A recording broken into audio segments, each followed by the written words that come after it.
If you want to talk about a diagnosis, we can. But I'm here to help you grow as a person. And that's why some people, like, they want to be in therapy long term. They don't want to stop coming. Like, maybe they'll reduce frequency for sure, but they know that you don't just go to therapy. It's not like an oil change. Like, you get the oil changed and like you're good to go. Like, this is a process. It's the same as the gym. You wouldn't just stop going to the gym once you reached your 15% body fat goal. Like, you got to maintain it. And then new challenges come up because you age, and then maybe this exercise doesn't work so well anymore. You got an injury and you got to figure out how to like work around that, and it never ends. Right. And then you change your workouts. And so mental health is the exact same way to me. And so it's not meant to be like, 12 sessions and you're done. Good morning, good afternoon, wherever this message reaches you. I have the pleasure of speaking to Dr. Erica Liebman. Liebman, right? Liebman, yes. Liebman. She is a clinical psychologist. She has a private practice over in Philadelphia, has a podcast and a Reddit thread, focuses on men's mental health. I had the privilege of coming across her content over on LinkedIn. How are you doing today? I'm doing great. I'm really excited to talk to you today. Me too. It's been about several months in the making, and both of us went out of country to go skiing, different places. Absolutely. We're smart. Oh man! And then you were over there shoveling out probably about a foot of snow. You said, right? I came from snow just to come back to snow, so I'm a happy camper today. Outstanding. So, what I thought was really interesting when I first started talking to you is that you were in the auto industry, and then you became a clinical psychologist. Huge change. So, how did you choose the auto industry? Yeah, so everybody has their origin story. I feel like for psychologists, there's usually really intricate reasons why we get into the field. Some are really personal. And I think mine is kind of a dual reason. When I was a kid, I was really into cars. I was fascinated about how somebody figured out how to put all these different systems together to make something that functioned. My dad's a neuroscientist. Both of my parents are really into cars. So it kind of fit that, I was around someone and people who were thinking about, systems that function. And I remember sitting behind like really big dudes in like classes that I was good at. And I just crack open this book and I was always trying to figure out like, how does this car work? I had all these manuals I would buy. Um, and eventually I was a freshman at the University of Pennsylvania, and it was not the easiest time of my life. And I decided to take a leave of absence, and I went to an auto tech school. So for like 2 years, it was me and about 200 guys. There was one other woman that came through when I was leaving, and I had the time of my life. And I then worked in the auto and auto racing industries. I worked on an American Le Mans racing team, Porsche team, towards the end of my career. So I was surrounded by all men almost all of the time. And I had such a great time. Of course, I had some experiences that weren't pleasant, but for the most part, I just was really blessed to be around men. And given I was also having some mental health stuff go on in my life that I was trying to sort through, men were actually incredibly supportive, which goes against some of like the stereotypes we have about men, like maybe needing to talk more about their own stuff. I just experienced so much support from men when I would open up about stuff I was struggling with. I tend to find men to communicate better side by side than they do just in a very clinical situation of face Mhm, to face. mhm.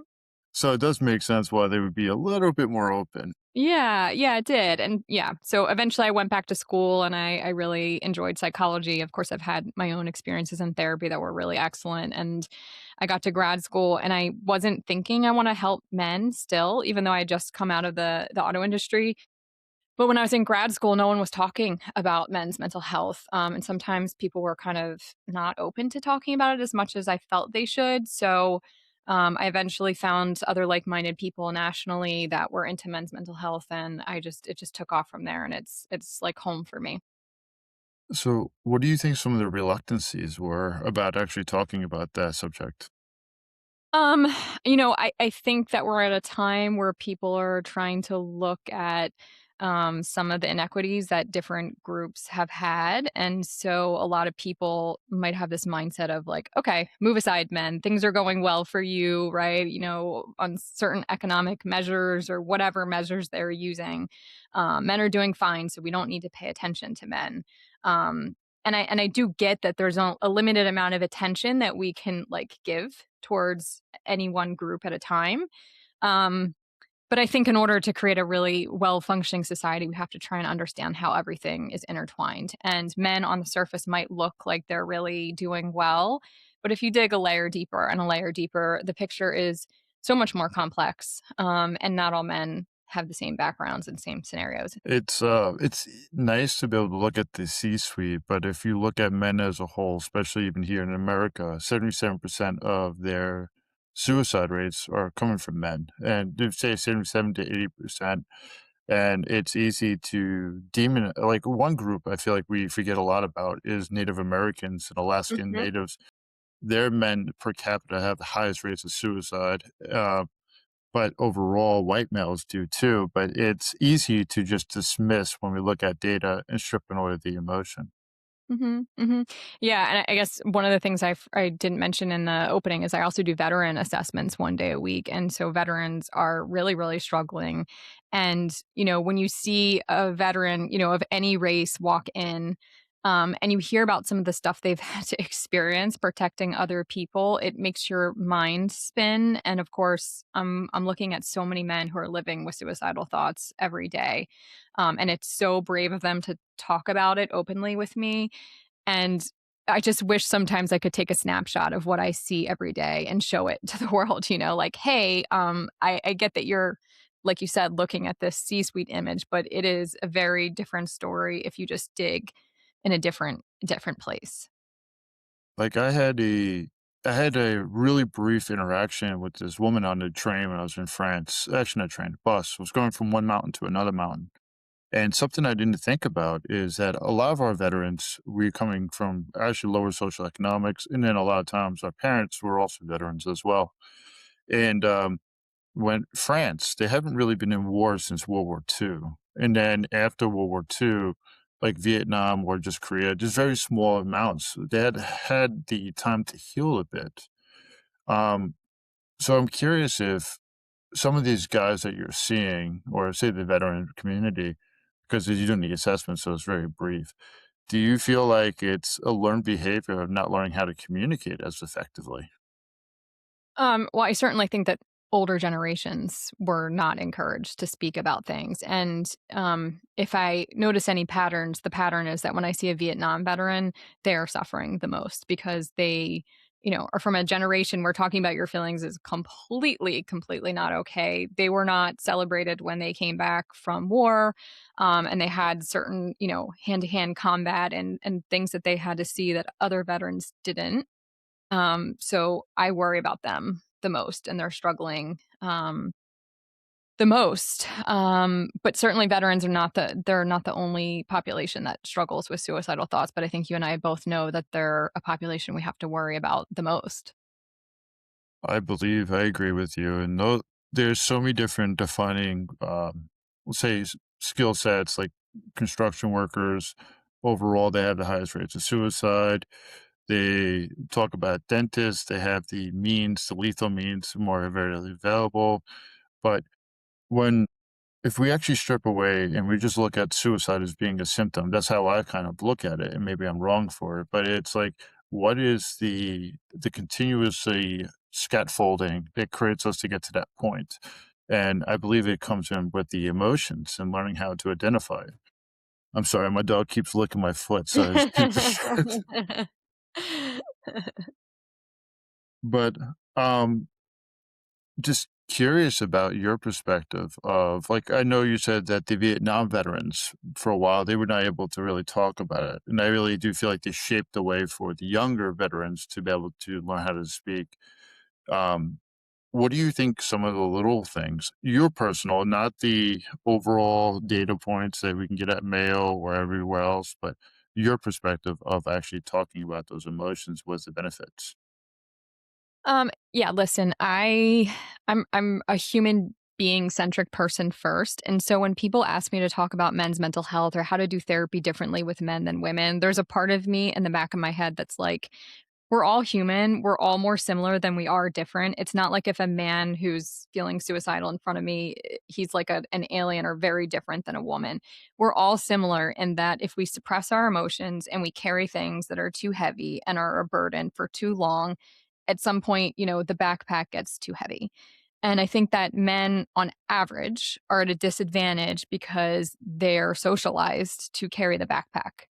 And I cannot tell you how many times I've asked a veteran, and I do it in a delicate way because it's stigmatized, right? Like no one wants to admit that we can have suicidal thoughts. And on average in the population, like it's a very high number of people who've had them in their lifetime, right? Just like maybe fleeting thoughts. But when I allow veterans, because they know it's a one-time assessment, to open up and say, "Yeah, I struggle with this," I see like a sense of relief. It's painful to say it to me, but I try and create an environment where I let them know it's okay, and I would almost expect them to have those thoughts. And so, again, to kind of close the loop here, I think that the reason why a lot of men struggle with suicidal thoughts and might succumb to them is because they're carrying this backpack and it gets too heavy, and the idea of reaching out and relying on other people, on community, is limited. And then, of course, we know that men tend to seek, more lethal means, and you don't get a second chance. I appreciate you closing the loop on that, and It's a the scary loop to close, right? And there's so many more factors involved in this, but I think that's one of the main ones that I see when it comes to shutting down emotion. And that's something that, women were socialized so differently that we can open up to girlfriends or we can open up to a therapist easily. When I see men and women come into therapy, though not all men and not all women are the same, there is just a way that women are just pre-socialized to the process of therapy. Like, they don't come in scared. They don't come looking down at the floor, their eyes darting around, feeling like it's like a painful gym session. Most of the women that I treat are like jazzed to come to therapy. They're like, I got to unzip my backpack for you. I can't wait, right? Whereas many of the men that I work with, and I have a mostly male practice, they tell me it's like coming to the gym. They don't look forward to it all the time. Sometimes it feels good, sometimes it doesn't. But at the end, they're glad they did it. Or it's like taking an Advil when you just wanted to tough it out. But okay, they took the Advil and it didn't kill them. Oh, when you talk about being socialized, I had the pleasure of speaking to this one woman. She was a teacher over in Brazil, and then she became a social worker over at Denver. And one of the areas that she really highlighted was like little boys when they get overwhelmed with emotions, they'll get angry and they'll get told to stop it or knock it Mm, off. And when a girl gets overwhelmed, she'll start crying, and people go there to investigate or explore what's actually happening and giving them the opportunity to really identify the emotions. So I was curious about like when I heard that, I think about how many times I've been in therapy where I'm like, how would they be able to understand my story when they only have a black and white receipts? They would not be able to understand my story because we're so different. And I know I wasn't taught how to use therapy. I had to learn like through the hard way of actually going through it. So I can really relate to the guys just having their heads down. mhm, mhm. Yeah, and I have to say it's the most rewarding experience ever to have a client who starts with their head down and comes in and looks you in the eyes every week. Like, it's something that subtle, right? That can make your day as a therapist. And I have another client where he's one of the most macho clients I've treated. And I mean, this dude drains my tissue box. I mean, he jokes about how he really should be just buying me, some restocking supplies.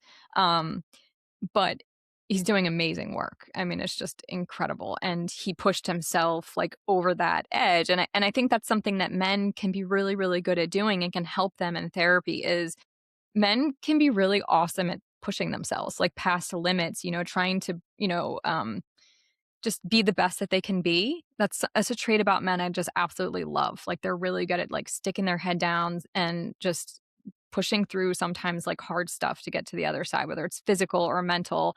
And I think that can be applied to therapy, right? Like you got to push through this discomfort, this hard stuff in the beginning.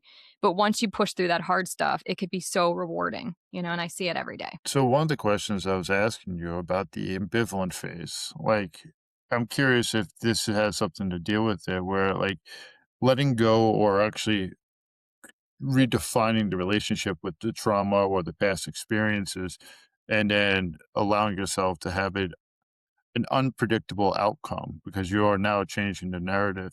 Have you noticed anything about that while being a clinician working with a person of like being ambivalent of change? Um, I want to make sure I understand the question. Like, you mean what do I do as a clinician if I see somebody being ambivalent about being in therapy or skeptical about therapy working? Skeptical about the change instead of like, obviously they're there for therapy, but they're worried or ambivalent about what that change can look like. Yeah.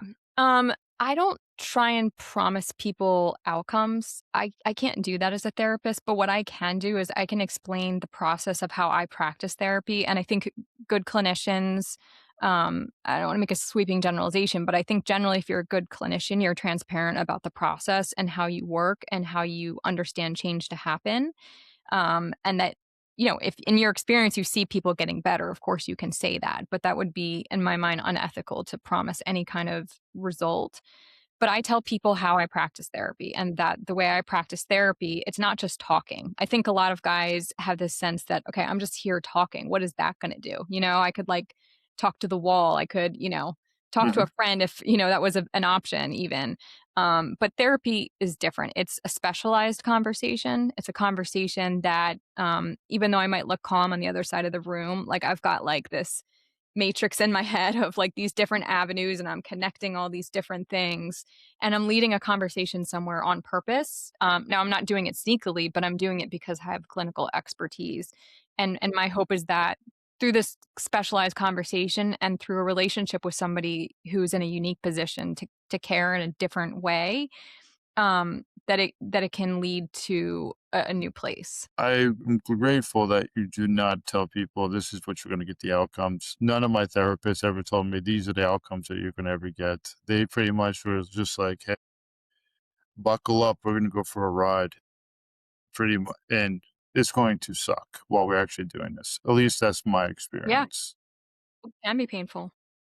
It's kind of like going to the gym and going to the gym and training. It's never always so pleasant until you start to get used to the routine and what does this actually look like for the change. Mhm, mhm. Yeah, I mean, I think we live in a culture of, like, so many influencers who are promising these results, and if you just buy 10 sessions, they can get you better, and listen, I believe that life is hard. I mean, just look around us at the world and the world's history. Life has never been easy, and even for people who, are at the upper echelons of society, like, life can be hard. Just try and be like maybe a Kennedy, like, life is just not easy. So I don't promise quick fixes. And I know a lot of clinicians and researchers talk about like men want to problem solve, so you should more use more of a problem solving strategy. And as a therapist, it's not really my style. I'm definitely a direct kind of person. I think I have more of a masculine style to me anyway. But I think inherent in my message as a therapist is that, like, I'm not here to bullshit you that this is gonna be easy and we're gonna get to this rainbow because that's not how life works, but I can promise you that you can understand how your mind works, you can become more comfortable with your emotions, and by the way, you want that because we are emotional creatures. We all have emotions, and if you suppress them, there are side effects anyway, so why not learn how to experience them in, certain amounts so that you can make decisions better, live more in line with what you truly want. You can actually be in touch with what you truly want instead of, kind of being a lemming with what society tells you, including, within the confines of what masculinity tells you you need to be. And you can be your own boss, right? Like your emotions allow you to be your own boss. With emotions, they definitely do allow you to be your own boss. I know for myself, and I know for quite a few people I used to work with, we used to see the world in black and white for a while, and then we started seeing the world in shades of gray. But I believe if you start to really look at it from the emotional standpoint, you get to see the world in the whole spectrum of color. And it doesn't mean that you can't be sad and happy at the same time. You don't have to just pick, choose one or the other. And it could be a spectrum of each one of those emotions. But I also do believe it actually enhances the way that you have a chance to live that life or whatever is guiding you. If it actually makes you feel happy or joyful, a lot of times you can start leaning into it and start exploring that area instead of being afraid. Yeah, people can be afraid of happiness, and listen, I think that there's times and places for stoicism, and I understand, like, there's a fear, if I let my emotions run me, that I'm not gonna be tough enough, or that there's settings in life where you need to just be rational, and that is true. I'm not gonna take that from anyone, but to be able to select the channel that you're in, like, "Hey, am I gonna, like, lean in and just kind of, like, know what's best for me based on some emotional decision making? Sure. If I'm climbing, a rock, in the middle of the mountain, I'm not going to be thinking about my emotions. I'm going to learn how to kind of turn down my fear response. But when you have like control of your mind by not being afraid of it, and you don't have to suppress everything, I mean, you can do everything you want, right? And even as a leader, when you think people might need to make more rational decisions, I mean, if you shut off empathy and you shut off your attunement to people, I mean, you're not going to be as good of a leader anyway. So there are benefits to not shutting off emotions, and there are benefits to having moments where you do want to be stoic. Stoicism definitely has its way, but then on top of it, it could wear you straight down. Mhm. Mhm. If you look at people like, let's just say Chesty Puller, he was a Marine colonel over in Vietnam. People followed him into hell. And at the same time, it doesn't mean that he was the best husband when he came home or the Mhm. best son because he had like a certain narrative of what he needed to push. And just because we could be great in one way, say even a business exec, and they're so focused on profits, doesn't mean that they know how to show up for their little kid's T-ball game. Mhm. Because, and I believe like that's when we start to have a chance to really live is not saying that one is bad and one is right, one's wrong. It's just like how we get the chance to live is by being able to participate in life. Mhm, mhm. Yeah, I mean, and even you just talking about profits and stuff, right? Like, that's another area where men get socialized, and that's maybe sometimes to their disadvantage, that they're socialized that that is what success is, right? And, as a result, they have to shut off certain parts of their life to be able to achieve that ideal. Yeah, it's when we look at just continuously pushing through it, I feel like the result sometimes actually hinders us because it gets us so it's almost like the bull attacking the red to the to the cape instead of actually realizing that the bull has the opportunity to move around the ring however it wants to. And if we get too stuck in a certain linear path, but I believe it's not just men or women, it's way that we've been conditioned a lot in our own society. Mhm, mhm. Yeah, I actually, I agree, like, I was thinking something you said earlier about, like, shutting down emotions, and I honestly, in my 20s, would shut down my emotions completely, and so in some ways, I understand an element of what, some men might feel socialized to do, and when I look back at pictures of myself in my 20s, I mean, I was exploring life, having lots of fun, living in the fast lane, but I had, like, a glaze in my eyes in all these photos when I look back at them, and I'm like, "Wow," like, I was, like, kinda numb, and I'm a very emotional person. I have pretty intense emotions, a lot, and I would just, like, push them down psychologically. And my relationships, I didn't have great relationships. Like, I had fun relationships, but I didn't have deep, meaning, caring, nurturing relationships because I didn't know who I was. I was cut off from myself, you know? Do you mind? I know this is like how a lot of times we get to this breaking point. What was the apex, or what was the reason that you decided to say, "Hey, let me just turn on my emotions"? Because I know you said before that you had more of the masculine energy, but Mhm. what actually created the way to say, "Hey, you know what? It's time to explore this." Yeah, I think I just hit a breaking point for me, without going into tons of detail. I was like, I was following a healing path that wasn't leading me anywhere, and I just thought, "You know what? I'm just gonna stop doing this and dive head into just dealing with whatever stuff is under there." And for me, therapy has always just been a very, very good experience. I've tried a lots of different kinds of therapy, so I had an understanding of, what different therapists had to offer. There's different styles. And that's one thing I like to tell people, especially men, is that you want to know that if you don't connect with one therapist, interview another person. It's like dating on apps. You don't like the first person, there's 500 else out there, right? Like just find the right match for you. Um, but for me, it was just hitting a certain point where I'm like, I can't live like this anymore. Like I have to figure out another way to fix myself, and it meant going into the fire. I don't know if it was like Nietzsche or some philosopher that, coined the phrase, the only way out is through. And unfortunately, I don't like that that's reality. Well, I'm like, what is this shit? Like you have to suffer to get to the other side. But for me, I found that to be the case, that I really had to dig through really painful stuff, but I had really amazing therapists that I could trust. And in that trust, that I knew that they could hold like kind of like the lantern on the other side. That's like how I was able to deal with and process like all kinds of emotions that were keeping me really stuck. So, from my personal perspective, when I left the Marines, it was like trying to put one foot in front of the other. Mental health was not really explained to me. I joke and I really am sincere when I say this. I thought PTSD was like the common cold. I thought it was just Mm. going to be over with real quick. I have had a lot of buddies that have actually experienced very similar stuff to what I experienced. What happened was is that some people, they were asking for help, but they didn't know how to accept it. And they usually seen when they needed help was after a significant emotional breakup. And that's usually, obviously, that's more than 50% of suicides come from a significant emotional event. It usually follows it with about a week. And when I've actually talked to guys at my old job at working for the VA as a peer specialist, one of the areas that I would actually highlight with them was it sucks, but it's worth it. And if we feel like we can't share our stuff to the therapist, they might be the wrong therapist, or that you might be looking at it from the mindset that you don't want to put your burden on them because they have something else. And that's an issue that I've seen with other guys where they don't want to burden people with their problems.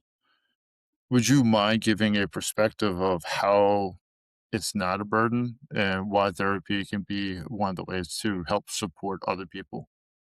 Yeah, it's funny because even as you're saying it, I'm thinking about 2 clients I have right now where they feel like they're going on too long about one problem. They're like, "Oh, like, life is fine, like, you don't wanna hear this." And I'm thinking to myself, "You're paying me, so, like, do you really think that I didn't sign up to wanna hear this?" But, uh yeah, so when you're a therapist, you're trained how to not take on people's pain per se, and I do my own work so that I don't carry other people's burdens. And when you're a therapist, you also, I mean, you may know, you may feel this as well, is that you understand that when people work on themselves, that they're likely to get better, right? Like you don't feel like they're going to just drown in that pain forever, because if they did, then maybe I couldn't listen to that, right? For like a year of somebody just talking about the same thing over and over. There's a way that when there's some kind of progression, like, it's not a burden, like, it's actually an honor, that somebody would be open and vulnerable. I think that men might not know. I think this maybe is the heart of it, is that men might not know what a good, positive feeling it is when someone is vulnerable to you, that it's not, like, painful. It's not like a backpack when somebody is, like, unzipping it and giving it to you. It's more of like, I don't know. It's something else. There's a metaphor maybe you and I need to figure out that's different, like, because it feels like a gift, it feels like they're taking out a rock, but then when they hand it to me, it's a flower, as they hand it over into my hands. And I feel energized by it and I get excited And maybe like therapists were just a weird bunch because we're excited when people open up about stuff like that. But I personally, as somebody who feels so connected to men and so grateful that men were always there for me during my struggles, I like get high when men are vulnerable. Like it's like a really great feeling. It's beautiful. Like there's a beauty in somebody being open about their pain and working on it. I don't think there's actually anything more beautiful than that, because something that is that hard and somebody that is that brave to dig inside of themselves, like that's not a burden to listen to. That's an honor. That puts me into a state of awe. When you were talking about this and the excitement of how you're feeling, um, I don't know if you guys have Shields over there, but you guys probably have Cabela or Bass Pro Shop. But if you ask a guy over there in the seasoning department, the seasoning area, to say, "Hey, what kind of seasoning should I have for hog or for bird?" You'll watch him light up because they are the expert of their own story. I was telling my buddy, she was like, "Hey, I would love to get more guys in here." I said, "You need to do a show and tell. If you can convince the guys that are sharing these things with you, it's a show and tell. They're the master of their own story. You're allowing them to be able to express what type of emotions that they are and saying, you know what?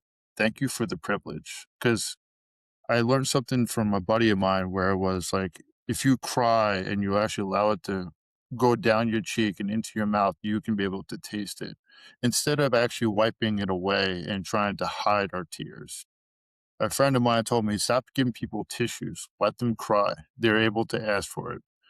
And when you're actually acknowledging it with love and compassion, I've watched people feel more willing to go a little bit further with their story and realize that it's not a sense of weakness, but it's a sense of strength. Mhm. Mhm. Absolutely. Yeah, I mean, if we could have that reframe for men and it stuck, I think that would help more men trust therapy. And I also want men to know, like, if you're a guy out there and you're listening, if you go to the right therapist, whether it's a man or a woman, if they're a good therapist, they're not gonna make you open up about all of your emotions and try and get you to cry every session. Like, we're not talking about The Notebook, right? Like, if they're good, they just wanna get to know you first. They wanna get to know you. They wanna understand who you are, what your story is, what brought you to therapy, why you can't change on your own, like, what's getting stuck and what gets in the way.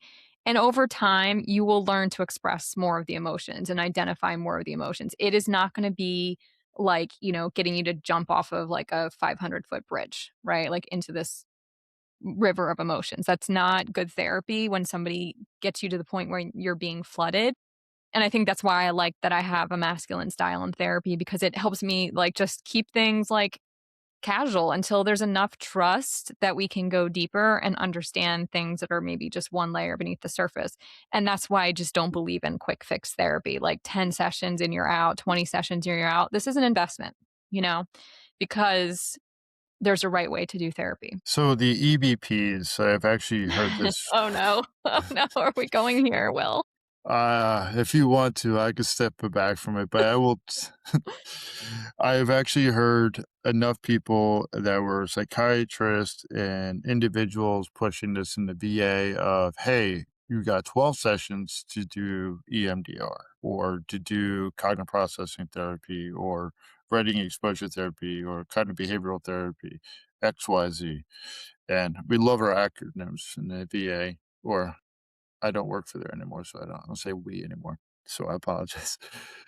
But I believe it's actually doing a person a disjustice. If you are allowing yourself to open up, but you don't know how to self-soothe, and you're in a session for an hour, which is typically 50 minutes, and you're saying, "Well, I can't actually self-regulate," it's almost doing more damage than good, Mhm. and it will cause a way to, pull back from actually opening up again in the future. Yeah, there's a lot wrong with how we do therapy. And listen, there's a strong need for research-based therapies and practice of research-based therapies. But like anything, we study things in a laboratory. We don't study them in the real world. And if we didn't have evidence-based therapies that are studied over a certain number of sessions, right, we wouldn't have anything to offer people in, you know, large treatment settings, because what, you just go and talk to someone like 8 times, but there's no like tangible skills to leave with. So it's good that we have these therapies. People need men and women, they need these concrete things to like say or do. But if you're talking about really getting someone to open up, I mean, it could take like 8, 10 sessions just to build an alliance with somebody for them to trust you enough to open up about things, you know? So I just don't believe in short term therapy models that much. They can be extremely helpful, they're necessary, especially in drug and alcohol settings, right? Like people need to learn just some skills just to get through some moments. We all need those skills, right? Like the deep breathing or whatever it is, and just kind of understanding that we can jump to these cognitive distortions or all kinds of things. But I hear what you're saying is that these shorter term models don't do justice to what the human condition is really about, you know? And when I look at and we don't have to get too into the grains of that. It's like I think about the challenges of a person that's saying, "Hey, I don't even know how to use therapy, but you're giving me 12 weeks to go do this. I don't even know actually how to even present to this. I don't even know how to self-regulate to this." And when I've seen that actually happen at brand new people that are finally asking for help after 25 years, I've seen it where it's been a rather difficult situation, and then it's it's like, this is not how I believe that we should do this. I believe that we would need to have a little bit more of a relationship built up so that we can have that trust, we can have that vulnerability, and we can expose some of our what we could I would say at one point, weaknesses to be able to become strengths. Mhm. Mhm.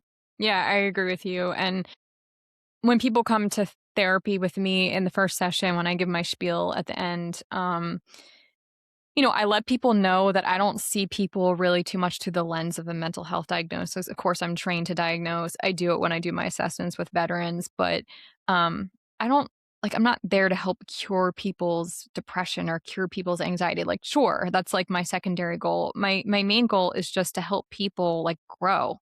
And I think that's one of the stigmas that really is problematic about therapy for men is that if you go to a therapist, it means you have a mental health diagnosis or you're crazy. Like it means all these different things, which, by the way, women have been severely stigmatized by mental health practitioners, right? Like with hysteria and all these things going back. So it's not just a male phenomenon. But like now, I would say that those diagnoses really, really turn men off. And so that's why I say right in the beginning, like, listen, I'm not here to assign a diagnosis. If you want to talk about a diagnosis, we can. Um, but I'm here to help you grow as a person. And that's why some people like they want to be in therapy long term. They don't want to stop coming. Like maybe they'll reduce frequency for sure, but they know that you don't just go to therapy. It's not like an oil change. Like you get the oil changed and like you're good to go. Like this is a process. It's the same as the gym. You wouldn't just stop going to the gym once you reached your 15% body fat goal. Like you got to maintain it. And then new challenges come up because you age and then maybe this exercise doesn't work so well anymore. You got an injury and you got to figure out how to like work around that and it never ends, right? And then you change your workouts. And so mental health is the exact same way to me. And so it's not meant to be like, 12 sessions and you're done. Well, you bring up the challenges of, like, these stigmas. I was having a conversation for a mental health panel, and they were actually asking people about reducing stigma. Have you actually seen before when actually, I'm gonna rewind this because this will actually get me a little bit gunked up. Yeah, there's a little bit of a delay. Yeah, I started seeing that you started to. I just marked it. But I was gonna ask, when you are talking to people about stigmas or actually diagnoses, because obviously you're not trying to give them the diagnoses right off the get. Have you seen it where people were worried about not being able to have a job because of a certain diagnoses, or it's or did you ever actually find it sometimes to be freeing when they're actually like, well, I actually have a reason. I know what's going on. Um It never ceases to amaze me how it's so variable. I can't ever predict it either. Like, there's one client I have currently where, I mean, we realized he was, like, basically depressed from a young age because of a loss he had as a kid that he never processed and never thought. was causing his mental health issues and currently. And he says, I just like, do you think I was like depressed? And I didn't think to say, like, I think you were depressed. I was more concerned about processing the experience and how he's carried that with him. Like, is that depression? Well, he put the label on it and he's like, wow, like, this explains a lot of things, and it really, really helped him. Um, I would hesitate to use those words with other men in therapy. So it's just like a clinical judgment thing. Like, do I think that this would help the person or not? Or maybe they just lead themselves to that. Now, when I do veterans assessments, I don't tell people their diagnoses, but it's on their file. You know what I mean? Like they're gonna see and they're there knowing that they're getting a diagnosis for the most part. And I tell them that in the beginning so that it's transparent and then they don't get like a letter in the mail and be like, Dr. Liebman diagnosed you with this. And they're thinking, oh, is that why I talked to her? I mean, she didn't even tell me, you know?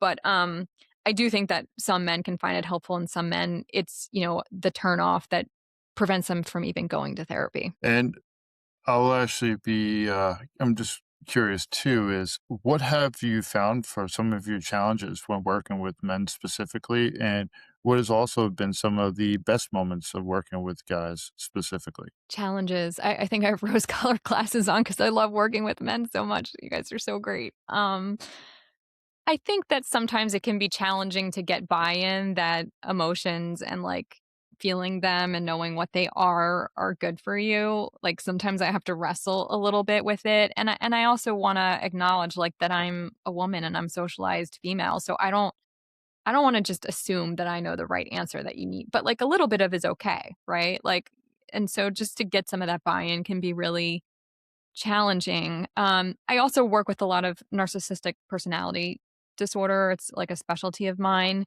and that can be really challenging, right? Because those people are telling me that everybody else is the problem. And when everybody else is the problem, it's kind of hard to say like, no, like maybe you have a part in this. They attack you, and that's like what true narcissistic personality disorder is.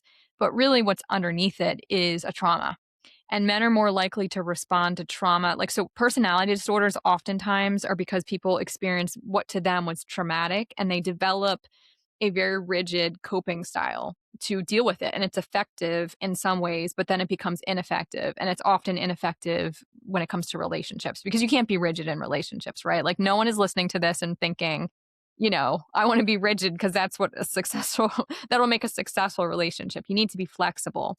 But men can often respond to trauma with like narcissistic personality styles all the way up to like the actual disorder because get ready for this because it's socially acceptable, right? Like it wouldn't be acceptable for men to become really emotional and um as a way to cope with, as a part of the coping of a trauma. They become, kind of more stoic. They externalize blame. They often like focus on success, which is rewarded for men, right? So like narcissistic personality disorder in some ways is like a more of a male diagnosed disorder because it's often a way to cope with traumas early in life in a way that's more socially acceptable for men. Hmm. So those are often like my hardest cases because I have to form an alliance and that alliance can sometimes takes like a year or two. And keeping someone in therapy for a year or two just to create an alliance. I mean, yeah, we're doing work, but it's really challenging. But I still love it because these men are in pain underneath. They're in so much pain that they can't see it and they blind themselves to some of the complexity of how the problem is created. So you like the challenge, is what I'm actually hearing. You're like, I do. let me actually work with men. Let me work with some of the hardest, rigid. How often do you work with, obviously, you work with narcissistic. What is also another area that you like to work in? What is diagnoses as why, as far as, Um, I don't yeah, again, I don't see the world through diagnoses as much, but I love working with men who are having relationship struggles. They wanna know how to deal with their wife, with their girlfriend. They're scared of being closer, more vulnerable to their girlfriend. That's kind of more of my bread and butter. I really enjoy that because I think men are craving relationships desperately, and they just don't know how to, be able to show up fully in them because of whatever's gone on in their life that has happened. So that tends to be something I really look forward to helping men with. I have seen it's wild. Like a lot of men come to me also for depression. I have found that men who have not processed some early, traumas like bullying or a death of a family member, we get like, months go by and they feel safe enough to talk about it in detail. Like often there's tears and they feel so much better. And the depression like doesn't really return almost ever. Like maybe like mildly, but I don't see that with women as often. So it's really amazing that men are so afraid to come into therapy, but they're often some of the easiest to treat depression cases I've ever experienced. And it just kind of shows you how if you just like push down and numb things, like there might be something that you're pushing down and numbing that is actually the cause of like a majority of the symptoms that you want to get rid of, in your current day. I actually never heard that before, the way that you just explained it, and I'm just trying to sit with it like, "Oh, you work on the depression. No, you work on the trauma or the bullying or the death, and then your depression symptoms pretty much go away." How how do you help people that wanna go back to that familiarity of being depressed, even though that they are not needing to have those symptoms anymore? Say it another way. I'm not sure I'm like totally got it. Oh, well, what I have seen is that people go back to familiarity. Like, say, all of a sudden, I'm not depressed anymore and I'm interacting with people, but they want me to become depressed because that's the predictable outcome. Or I don't know how to navigate the world through happiness. And I'm so used to being Eeyore, where everything else is a bothersome. Like, how does that actually look when they actually let go of that depression? Mhm. And go ahead. Yeah, well, it's really interesting. Like some of my clients have been in relationships with women that they realized they were being like really not treated well. And so then they started working on the relationship from this new place of not being depressed. And they realized that their depression maintained the relationship. And both, like a few of the examples I'm thinking of, they actually divorced their wives, which I feel horrible, like because I'm not in the business of wanting to end relationships. I want to help people. And I always encourage people to go to couples therapy. But a few of my clients that I think about in the past, they realize like, wow, like I had to be depressed to be in my relationship. Like, and this person I thought was the only person who would accept me with my depression. And here there were these other things that weren't functioning well. And then when I got undepressed and I tried to say, hey, I want to like grow differently in this relationship, their partners weren't ready for it. And so I love that you're bringing up this point because just processing a trauma or like getting rid of your depression does not mean that the work is over, which is, again speaks to why 12 sessions is not enough because you have to then experience a new identity and try and figure out how to get through the world with that identity. um so and again, I just wanna highlight too that not everybody has a type of depression, like some of these luckier people, where things just get immediately better, and even with them, right, like, their lives didn't just become rainbows because they had other things that had to change the way they were navigating the world. Have you ever heard of TMS? Mhm, mhm. So my when I used to work for the VA, Dr. Walter, she pushed it out there, the TMS, and the TMS does wonderful stuff, and it really helps out people with major depressive disorder. One of the things I thought was really interesting was people would start to change, and you start to be able to get out of the house, even try fishing or go out hunting. But the area that created the disruption was with their significant other or family members because it's like, "Well, you changed." And I had another conversation very similar to it. Um, a friend of mine, her husband's friend did the ibogaine treatment over in Mexico, Mm, and his wife, the person that actually came back way better, she's like, "I feel guilty even saying this out loud, but what about me? He's just mm, left me." And the healing part kind of scares people because you kind of letting go of who you were in that relationship for a long time, and you are changing the predictability outcome of other people. So the environment tries to push you back to be that part of that system. mhm, mhm. You're so right, like, you're a part of a system. We do not, you don't heal your depression and then there's no downstream effects. We are all part of systems. I do couples therapy too, so I'm really aware of what happens in a system. And I was thinking of one of my couples where the guy was just putting in so much effort, and then it exposed areas where his wife needed to do the work. And she went into the individual therapy and she got a lot better. And then he exposed more of the stuff that he had to work on. And it just kind of went back and forth. And when people say that you need to grow together as a couple, it's because of this. Because when one person grows, you're changing the system and the other person is going to have to grow. And you can't even predict how you need to grow to be able to stay with your partner. It's why you need to communicate and be open, and why it's like just such a beautiful thing when you can be a self-growth team, you know? And, I feel bad for some of like my guys' partners, because if their guy comes home and they're like changing and they're saying, "Hey, I'm not happy anymore." It's like, "Whoa." Like what happened? Like, it's a shock to them too. So yeah, it's really important to think you're so on the money to think about what the effects are, and I think this conversation leads to the idea of like what is women's role in men's mental health? And that's a tough conversation because it can be really, really it can be a powder keg, but I think that just like men uphold themselves to certain masculinity standards that they've been socialized, women have been socialized to look for some of these masculine traits in men as well. Right. And I see men talk about their experiences of opening up and then being looked at in a way that they don't expect, and getting really angry about it. And I understand that anger, but I also understand the other side where it's like, okay, that was like a lot. I want you to be open, but I'm not used to you being open. So when you're open, I feel almost overwhelmed. And so the guy might interpret it as like, well, she's giving me mixed messages. And it's like, she's not used to it. But over time, if that partner doesn't start to change her conception of her partner and change her conception of masculinity, um, the relationship is going to suffer. And so I think that women have to do some of their own work around not upholding men to certain ideals of masculinity as well. It and not to go too murky into it, but when I look at the first and second feminist revolution, which I'm extremely grateful for, that it gave the chance for women to start to heal, and women really took the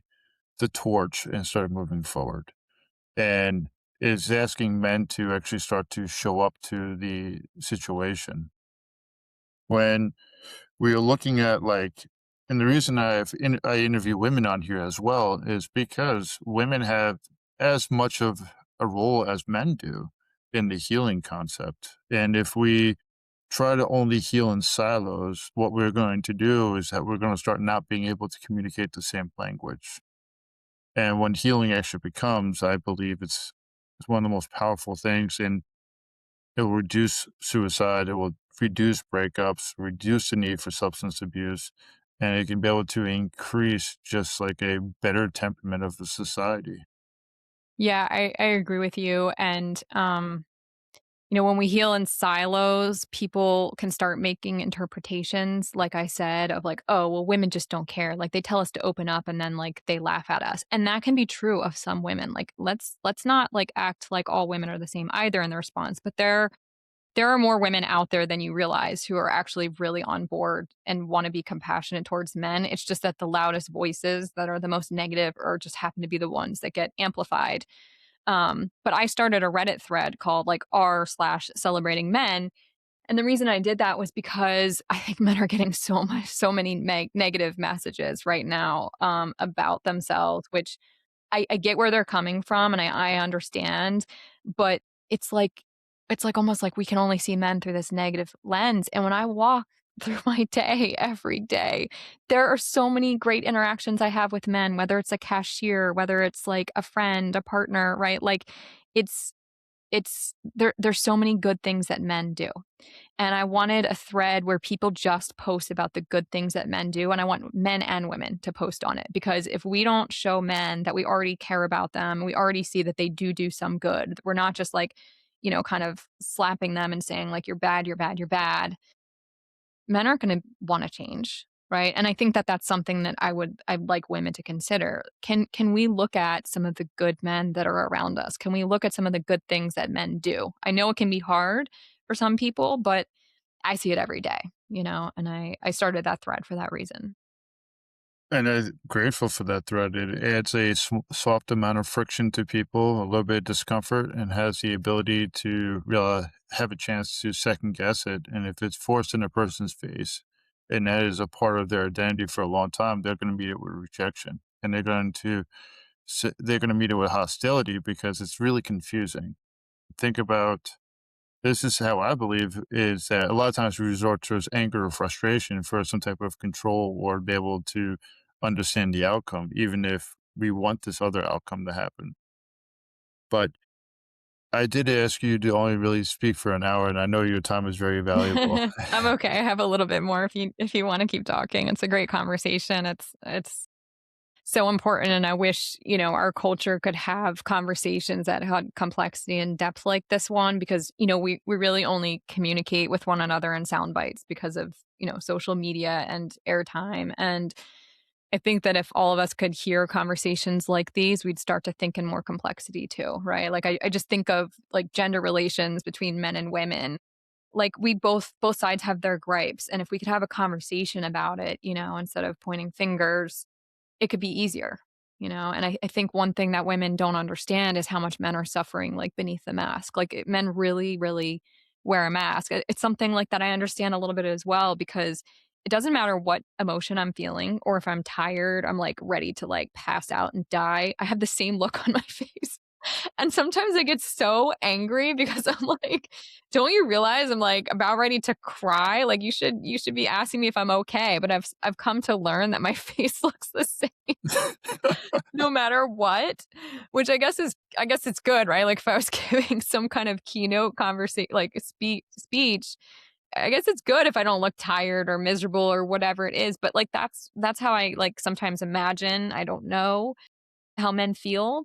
And so I'm starting to lose my point here, but there's just so much more that's underneath that face that you see and that you're assuming is just unilaterally privileged and is living this great life. Like there are so many things that men struggle with. We have so many statistics that show it, but we don't talk about those statistics. We don't. And so it's like this communication and information bias. So it's really hard for women, honestly, to have some of this compassion or understanding, at least, of what men experience, because the information isn't even widely spread. So I'll throw this out there. You probably have heard the book, The Five Languages of Love. Mhm, mhm. Like, you know how you take the test, hey, this is how I like to receive love, and this is how I like to give love. And how many times do people really tell their partner, hey, this is how I prefer to actually have love, but not really investigate? This is the way that you really enjoy giving love and Mhm, actually meeting them where they're at instead of just only being met where we want to be at. And for instance, like when we talk to our partners, hey, I'm tired. I know I might have this face on. It looks like I'm giving you the speakers, or I might just be dead tired. But at the same time, it's like being able to communicate effectively. I'm pretty sure that you can communicate very effectively, but I also believe it's also having empathy towards the other person or even having grace towards the other person, not fully understanding, and also giving them the ability to open up, especially in the beginning. It's almost like learning how to re-communicate because you start drifting too far apart. mhm, mhm. Listen, being in relationships are terribly challenging. The closer you get to someone, right? I don't know how many people have heard the story of like, I think it's Schopenhauer's porcupine, that the dilemma of intimacy is that you're like a porcupine that has these sharp quills and you need to get warmth in the winter. And that means you have to get closer to another porcupine who has sharp quills. And you want to get close, but not so close that you get hurt. And even in healthy relationships, right? I mean, there's some level of distance that we keep from others because that's just human nature. And the more work you do on yourself individually, whether that's therapy or another way of personal healing, the better off you are in a romantic or any kind of close relationship, like you're saying, because we get triggered, our stuff gets triggered so intensely, and it makes it difficult to communicate. So the more you get your amygdala to stop firing so fast and your nervous system to just light up when somebody says something that you think it means one thing, the better you are to be in a relationship because they are just challenging. That we shouldn't sugarcoat how challenging it is to be close to people, but it's the most rewarding thing ever. It really is the most rewarding thing. Like, as a peer, or when I was a peer, it was like role modeling the changes. And I would say, "Hey, like, I go across a pothole," and then all of a sudden, I say my butthole would pucker up. And I remember driving with my ex, one of my exes, and then all of a sudden, I'm getting frustrated because I'm like, I don't even know what's bothering me, and I don't even know how to share it to them because I'll just think about one that was very, very logically minded, extremely bright woman. But to her, it'd be like, well, you're here. You're here in this world. You're not overseas. But it's being able to have that conversation with a person, being able to say, hey, these are some of the things that bother me. And but being able to name it or being able to show it and understanding where our boundaries are, and then also being able to renegotiate our boundaries with a person. Because if we know that person's a porcupine, well, one is it why are they there? What they're just are they just upset or are they just a spiteful person or do they have to have this exterior shell to protect Mhm. themselves? Mhm.